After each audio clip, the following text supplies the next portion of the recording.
I'm in Singapore and I'm about to go on stage in just a few minutes. I have not given a presentation for over a year now. I was in a little fender bender a while back, and so I took a little bit of time off. There's this sense of urgency now. The global dollar standard was put in place by a series of accidental events that were very fortunate for the United States because it gave us an advantage over the rest of the world. But our politicians over the past decade or so have abused this privilege as though it was their birthright. And now the rest of the world are turning their backs on the US dollar standard. This is going to cause a financial calamity the likes of which we've never seen before, and it's going to be devastating for most people. I don't want this to happen, but the damage has already been done. So I'm going around trying to alert people and show them how they can protect themselves and turn this into a great opportunity for themselves. There's always one result from what we are doing right now, expanding the currency supplies all over the planet. There's one result, and that is higher gold and silver prices. I love America, at least the America that the Founding Fathers created, and I'm hoping that people get interested in this so that they'll see that what made America great is the answer to our problems, to get back to free markets, free people, and sound money. Our own history proves that this is the road to maximum prosperity. We are entering a period of financial crisis that is the greatest the world has ever known. The wealth transfer that will take place during this decade is the greatest wealth transfer in history. Wealth is never destroyed, it is merely transferred, and that means that on the opposite side of every crisis there is an opportunity. The great news is that all you have to do to turn this crisis into your great opportunity is to educate yourself. I believe that the best investment that you can make in your lifetime is your own education. Education on the history of money, education on finance, education on how the global economy works, education on how all of these guys, the central bankers, the stock market, how they can cheat you, how they can scam you. If you learn what is going on and how the financial world works, you can put yourself on the correct side of this wealth transfer. Winston Churchill once said that the further you look into the past, the further that you can see into the future. This program is all about creating your own crystal ball, being able to gaze into the future, being able to change this crisis, the greatest crisis in the history of mankind, into your great opportunity.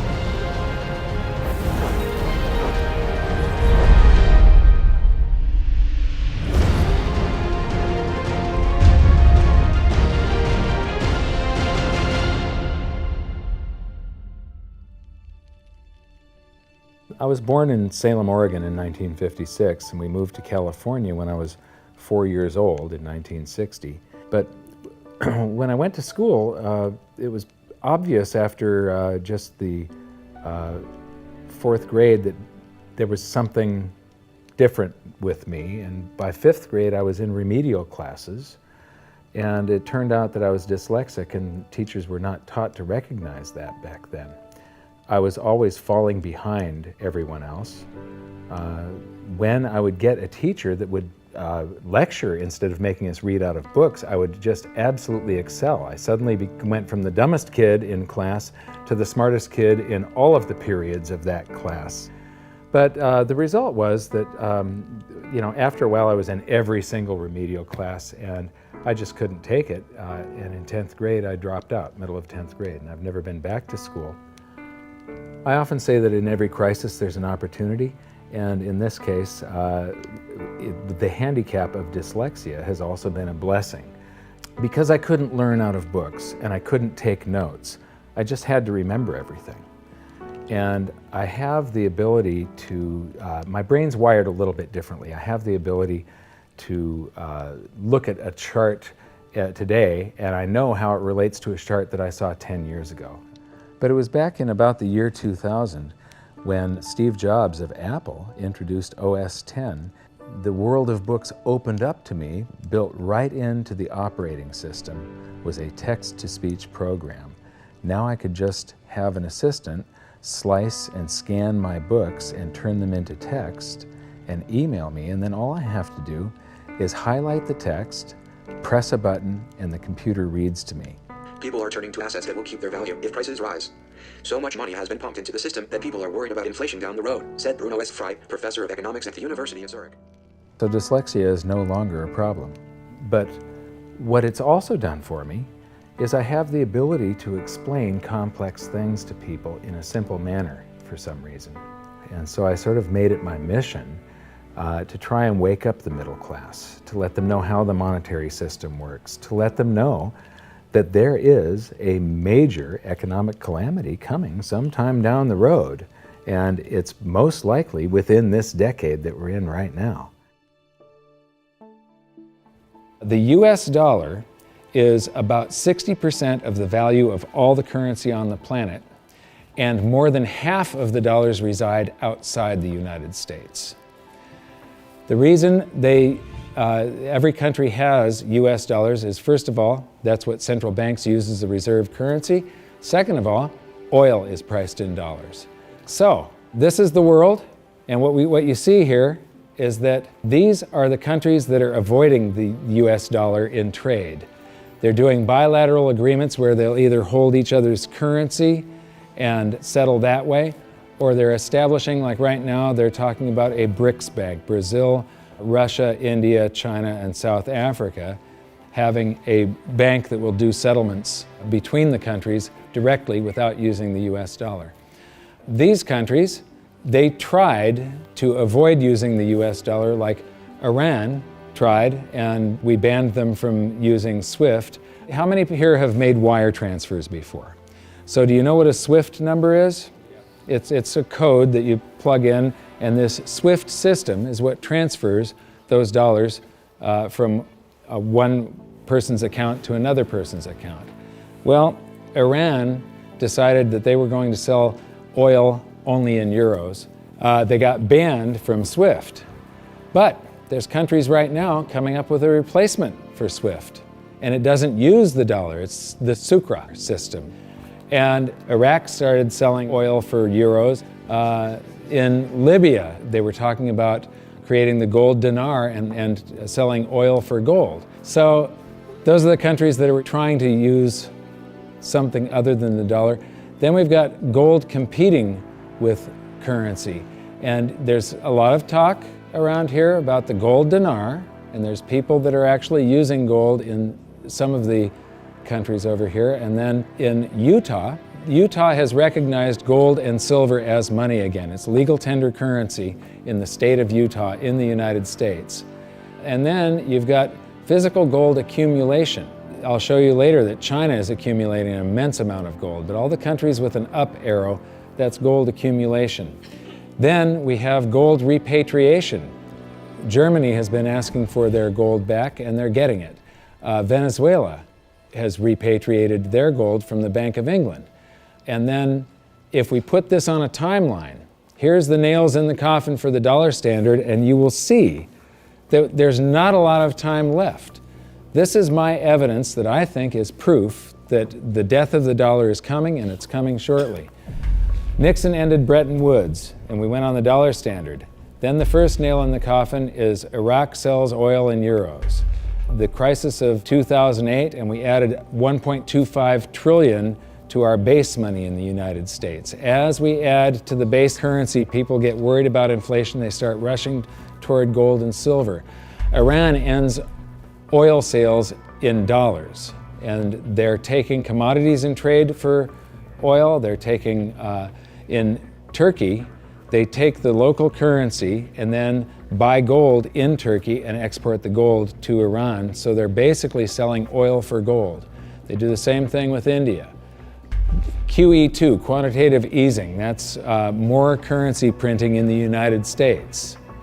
Libya, China and Russia bypassed the dollar. They did a bilateral trade agreement where they hold each other's currency, and they do direct debt settlement without having to wire transfer US dollars.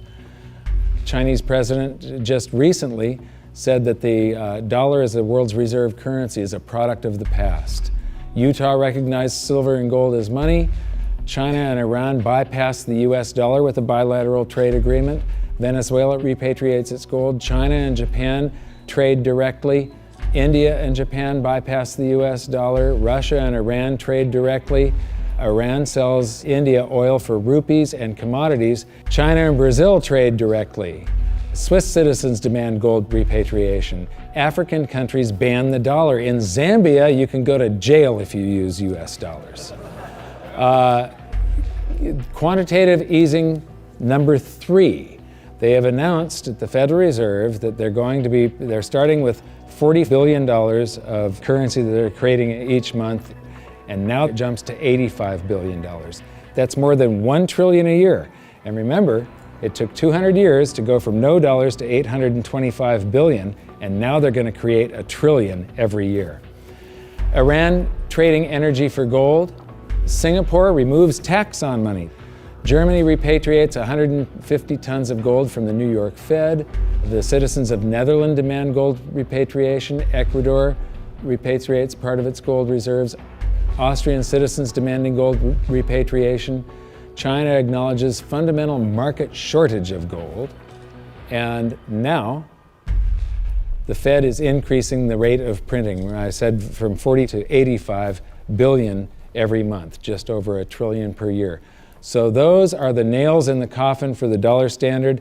And if you noticed, they're all speeding up and they're all happening right now. You don't have a whole lot of time.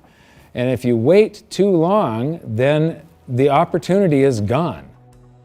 It's going to fail. Why is the dollar sacrosanct? Why is it not going to happen to the US dollar? Well, it will. People think, oh no, it's high technology, or we have computers now, or the internet. And these are ridiculous arguments. The truth is, all fiat currencies have failed, and there's no reason why this one won't. What worries me again so much is that it's a global situation. And so it's going to cause problems on a global basis. And it's a trust breaking down. And you're already seeing the trust breaking down, as I said earlier, because you're seeing different countries exchange directly with each other's currencies, circumventing the dollar. You're seeing that in oil. You're going to see it more and more, and people are just going to opt out of the dollar. And you'll probably get to a point before the whole thing collapses entirely where the dollar is more or less used internally in the United States and externally is not used as much, because there'll be a lot of agreements made between nation states outside of the United States that will want to use each other's currency and not the dollar. This isn't going to be pretty when it happens. I am not an end of worlder or a doomsday guy. All you can do is play the hand that you are dealt. If we go to a new monetary system, and I think it's absolutely inevitable, there's just too much energy built up in this one that has to release. It has to come crashing down somehow. When that happens, there's an enormous wealth transfer for people that are on one side of the bet or another. And people don't realize that whether they think they are making a bet or not, they are making the bet. They are involved. This wealth transfer affects everybody, whether you want to participate or not. If you're holding paper assets and paper currencies, you have bet one direction. If you're holding gold and physical assets, you've bet the opposite direction. So these are changes in Chinese holdings. They are accumulating gold, they are getting rid of US Treasury bonds. This is gold held in China. The green line is the cumulative gold, that's on this side, this scale. So it's gone from about 700 tons to almost 6,000 tons just since the year 2000. So this is their central bank holdings, this is their mine supply, but this is, and my researcher put all of this data together. You're the first people to see this. This is the amount of gold flowing through the Hong Kong exchange that goes into China. And the past couple of years here, they have ramped up their buying. They know that the dollar standard is coming to an end, and they are protecting themselves, and you're probably going to see gold-backed renminbi someday, the yuan. So this is an interesting chart. Changing global influence. So this is the correlation to this basket of currencies. This basket of currencies, if you add them all up, they're trading up or they're trading down. And this was pre-crisis, so it's before 2008. So this is from the International Monetary Fund, it's their data. So from 2005 to 2008, This is the correlation of, if that basket of currencies was trading up, the dollar was probably doing about the same thing is what it's saying. The Chinese renminbi, a little less so. And then this is today. The US dollar is done for.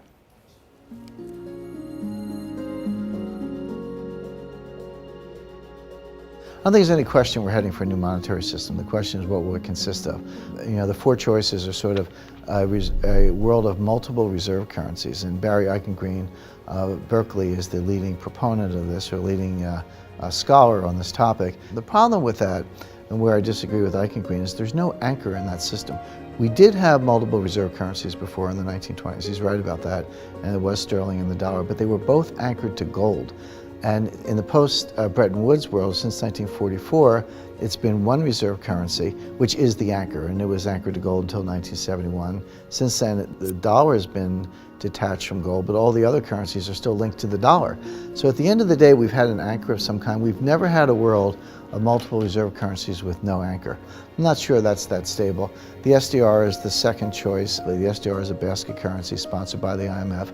At least for the time being, it's also printed money. The IMF literally prints the SDRs and ships them out to the members, and their reserves go up, exactly the way the Fed creates money and bank reserves go up. But it's not backed by anything. Third choice is gold, some variation on the gold standard.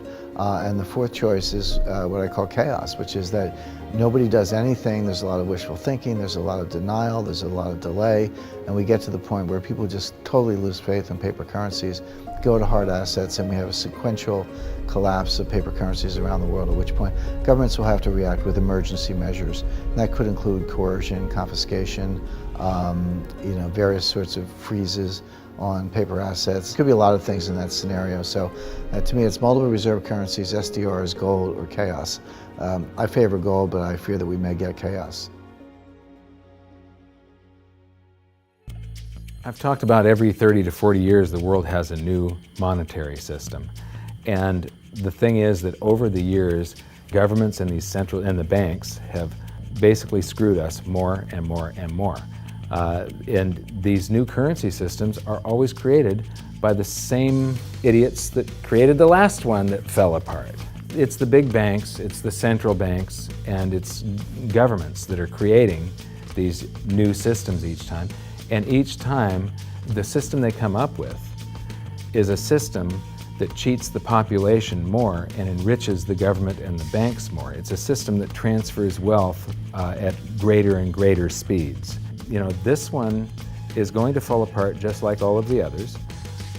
There's a difference this time, though. There's the internet. People are connected all over the world. Information is spreading, and people are getting educated. So I'm hoping that we go back to gold. Not a gold standard. Gold standards suck. I did a video on that.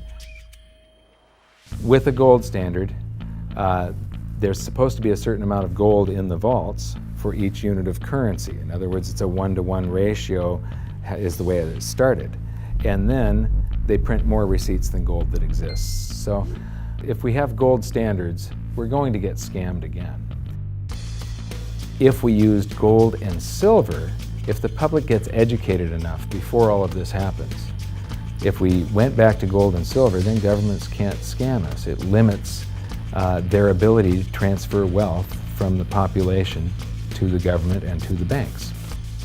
A lot of people say that you can't use gold and silver today because they're too heavy and bulky, and it's completely wrong. You could put gold and silver in a vault, and you could make payments to somebody by transferring ownership of nanograms, grams, or ounces of gold and silver from one person's account to another by means of a check, a credit card, or even your cell phone.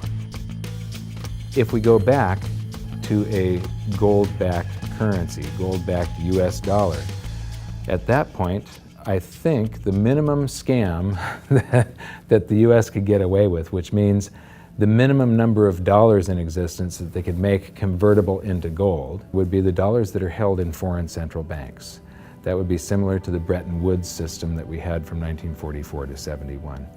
Well, I did some analysis on this when I was writing the book back in 2005, and back then it required $20,000 an ounce gold for the Treasury to have enough gold to cover those dollars, or the New York Fed actually.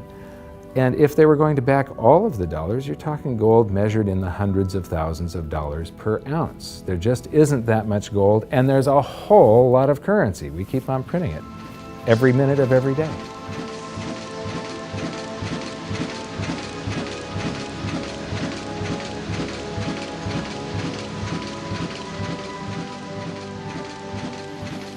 This is gold and how it accounts for a currency supply. This is our base money in the United States, which was gold back here from 1900 until the Federal Reserve. The amount of currency in circulation in gold were the same. And then we established the Federal Reserve and we inflated for World War I, and we had more currency in circulation than we had gold to back it. There were some bank runs in the 30s. Then Roosevelt unpegged the dollar from gold, and gold's value rose from $20 an ounce to $35 an ounce. And when it did, the value of the gold held at the US Treasury rose to meet the value of all the currency that was printed in the meantime. Here's the same chart again, but now I'm taking it out to 1971. And what you see is these gold inflows during World War I. During World War II, it's another 117% gold increase. This is what made the United States a superpower. It's all financial. It isn't our war machine necessarily. It's all the gold inflows that we got because everybody else was at war and we were isolated from it. And they had to pay us for all their consumer goods and so on. And then we jumped into the war and we inflated. And then in about 1959, countries started figuring out that we didn't have all the gold. You know, we were printing more dollars than gold that we had to back it. And under the Bretton Woods system, they could go to the New York Fed and turn in their dollars for gold at $35 per ounce. Only foreign central banks. Individuals couldn't do that. So gold started flowing out, and the U.S. lost 50% of its gold from 59 to 71. And in the meantime, we kept on printing currency. If this had continued until it got down to zero, if there was one more dollar out there that laid claim to gold, that came in and said, we want our gold for a currency, and there was no gold to back it up, the entire world monetary system would have come crashing down. So Nixon had to take us off of the Bretton Woods system, the last vestiges of the gold standard in August 15th of 71. So here's the same chart again. There's the first chart and the second chart to 71, and now I'm taking it out to 85, and I'm adding a second line here. How many people would agree that credit cards are replacing cash in circulation? Yeah? Credit cards, you use your credit card more and more every year, right? You use cash less and less. Well, this is outstanding credit card balances. It's called revolving credit outstanding is the name of the chart that you get from the Federal Reserve. When you charge something on a credit card, you create currency. The bank didn't actually loan you anything. They invented numbers. And then they have the gall to charge you interest if you don't pay those numbers back on time. So the thing is that the merchant that you're paying, the restaurant or the grocery store, that merchant's checking account can't tell the difference between the credit dollars that you created or the cash dollars that you pay them. So to that merchant's checking account, it all looks the same. And those dollars that you created stay in circulation until somebody saves them up and pays down credit card debt. So unpaid credit card balances I include as part of the cash in circulation. And in 1971, Nixon took us off the gold standard and gold became a freely traded separate commodity/money, and it did an accounting of the currency supply. There was quite a while here where we could have gone back on the gold standard. The value of the gold at the Treasury exceeded all the dollars printed from George Washington to Jimmy Carter. And for a week or so, a couple of weeks, it exceeded base money plus outstanding revolving credit. So here's the same chart again. That was to 1985, and now I'm going to take it out to today. And so there's that 1980 peak where it shot past base money and base money plus outstanding revolving credit. And then we get to the crisis of '08. And Ben Bernanke, oh, by the way, instead of billions, we're now measuring in trillions. So we started in millions, and then it went to billions, and now it's trillions. So we did the bailouts and all the quantitative easings, and that's what the currency supply looks like today. And then they announced quantitative easing 3, which is that 85 billion a month that they're creating, and they think they're going to have to do it until about 2015. So here's the projection for gold covering the currency supply today would be $13,400 per ounce gold. For history to repeat and for gold to do the same thing that it did in 1934 and in 1980. And believe me, it shocked people in the 1970s. When gold was $35 an ounce and Nixon took us off the Bretton Woods system, all the economists were predicting that gold was going to go down because now there was going to be no more monetary demand for it. Anybody that said gold was going to go to $100 was considered an absolute lunatic. And it went to 850. It rose 24 times its price. Well, when I wrote my book, we were right here with base money. So base money plus outstanding revolving credit. It took about $6,000 an ounce for history to repeat. Today it takes $13,400, and if you include the same overshoot, remember in 1980 it didn't just cover base money, but it shot past it. $24,000 an ounce gold is what it would require to meet that. Except the Fed has announced that they're going to keep on printing currency until there's lower unemployment and the economy gets back on track. And they think till 2015. So the projected price, according to the Fed and history repeating, if the Fed does this and then history repeats and gold, the public gets afraid of what the Federal Reserve is doing, and they rush toward gold and silver to protect their purchasing power, gold would have to rise from there to way up here, and that is $26,000 per ounce gold to cover. If it does the same overshoot, we're talking about $47,000 an ounce gold. Now, I don't even like to measure gold in dollars. If you measure it in a price doesn't mean anything. It's the value. How much can you buy with the proceeds? If we have deflation and some of this currency evaporates, because it's all just numbers that they type into a computer these days, if we have deflation, maybe gold peaks at $3,000 an ounce and the currency supply collapses to way down here somewhere, and the Dow is at 1,500. That means gold will still be double the Dow. You're still going to get 14 times more paper assets one day than you can buy today with them, and it's probably only a couple of years left that this is going to take, as you saw by how the nails in the coffin of the dollar standard, how they're speeding up. If we have big inflation and the Dow goes to 30,000, maybe gold will be 60,000 an ounce. And if we have hyperinflation, the Dow would be 30 trillion and gold would be 60 trillion. It doesn't matter. In any case, gold would buy you 14 times more paper assets than it does today. So these are the global assets. Here's the bond market. Here's the stock market. This is the value of real estate on the planet. And these are bank deposits, and there's gold. Now, that little slice of the pie is going to get a lot bigger in just the next few years, and it's not going to do it by a whole bunch more gold just appearing. It's going to do it by the price of other assets going down, or at least their value going down, and the value of gold going up. So the price of gold will change. That piece of the pie is going to grow. It was a lot bigger back in 1980 when gold was at $850. It's going to get a lot bigger today again, but today, as you've seen, it requires far, far higher prices. So, the death of the dollar standard. How many people here believe that I'm sort of predicting what's going on in the future here? You can see that there's a new world monetary system coming. It happens every 30 to 40 years, except this time, instead of a baby step off of gold, we've got to go from nothing back to something. It's going to be a worldwide convulsion, the scale of which has never been seen before. At the end of the day, the fundamental driver of gold, it's not so much that gold's in a bull market, it's more the dollar's in a bear market. And people say, well, how high can gold go? And my answer is, well, how low can the dollar go? The answer is the dollar can go to zero. If you divide any number by zero, the answer is infinity. So gold can go to infinity if the dollar goes to zero. Now, in the real world, something else will happen. It's not that gold becomes worth infinite number of dollars.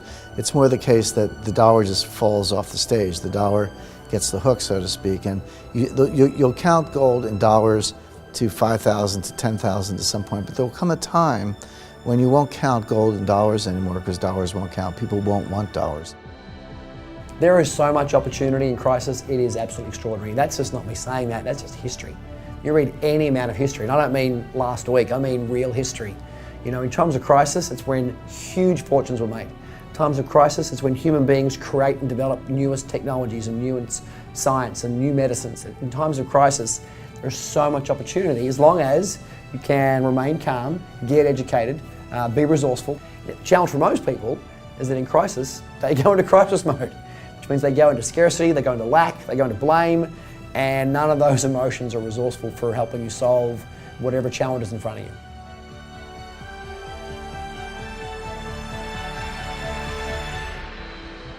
I believe that this is probably the greatest opportunity of anyone's lifetime. There has never been a situation where everything came together just like this. This is the first time in history where all the world's currencies are just fiat currencies backed by nothing. And if what I think is going to happen happens, this is the greatest wealth transfer in history. It's the greatest opportunity, and it'll never happen in our lifetimes again. So now we've learned the following hidden secrets of money. There is a global loss of confidence in the US dollar that is accelerating rapidly. The change to a new monetary system is inevitable and will most likely be chaotic. Gold standards do not work over long periods of time, but gold itself does. The public contributes to the massive amounts of currency creation by using credit cards and signing loans. Gold has already accounted for the expansion of US dollars twice in the last century and may likely do so again. So that's it for this episode. I thank you for watching, and I hope you enjoyed it. I know I threw around a bunch of astronomical prices for gold someday in the future, but it isn't the price measured in dollars, it's how much is its value, what is it worth, how much stuff can it purchase. The price measured in dollars, or any currency for that matter, is just a bunch of numbers, and it really doesn't mean anything. There are numbers that are created by the world's central banks, by the commercial bank system, and we're forced to transact in these currencies. But in our next episode, we're going to clear away the smoke screen of national currencies and show you how the world monetary system really works and how all national currencies have to continue losing value. It is not possible for them to maintain purchasing power over any reasonable period of time. As for the golden nails in the dollar's coffin, it's only been a short while since we filmed the presentation in Singapore, and already there are more of them. So for an update, visit hiddensecretsofmoney.com, and in your free information toolkit, there's an exclusive presentation on the latest developments of the golden nails in the dollar's coffin. Now, I know this episode was kind of serious and it might have you upset right now, but believe me, it's not all doom and gloom. As I've said many, many times before, there are these brief moments in history where the safest asset class, the safe haven investment for the last 5,000 years, also becomes the asset class that has the greatest potential gains in purchasing power, and I have bet my life on it. First, I became an investor back in 2002, and then I started telling everybody about it. I started warning them what was going to happen with the world economy and how to protect themselves, and I made it my mission to educate as many as I could. So in 2005, I wrote my book, and then I gave people a means to protect themselves and opened up goldsilver.com. I believe that my team and I have created the world's best precious metals dealership, because we don't just sell gold and silver, we are gold and silver investors. And what we want to do is help you understand how to get through what is coming, to protect yourself, and to turn all of these bad things around to your benefit. So if you decide that precious metals are for you, please visit goldsilver.com. We'd love the opportunity to become your dealer because we feel that we are more than a dealer. We're a partner with you, and we're on the same side of the fence as you. So thank you very much. Good luck. We'll see you at the exclusive presentation at hiddensecretsofmoney.com. Thanks. think this is a man in the lifeboat situation. Let me ask you this. If you knew the Titanic was going to sink and you were on the Titanic, you know there's going to be a lifeboat situation coming up soon. Would you like lifeboats available? That's right. Would you like to get in the lifeboat early, get a nice seat, maybe close to the water, maybe close to the food supply, right there in the middle, nice and comfy? Or you want to be one of the last ones on the boat and you're jockeying for position, you have to throw a kid out to make room for you? Yeah, so lifeboat situation, it depends how you like your accommodations on the lifeboat is whether you should be winking your way towards it right now. And I will be edging my way towards it right now. Mike Maloney's Hidden Secrets of Money is made possible by the clients of goldsilver.com. Your continued loyalty and support allows us to educate the public on how to both protect themselves and benefit in the turbulent times ahead. To all goldsilver.com customers, thank you. Hidden Secrets of Money would not be possible without you.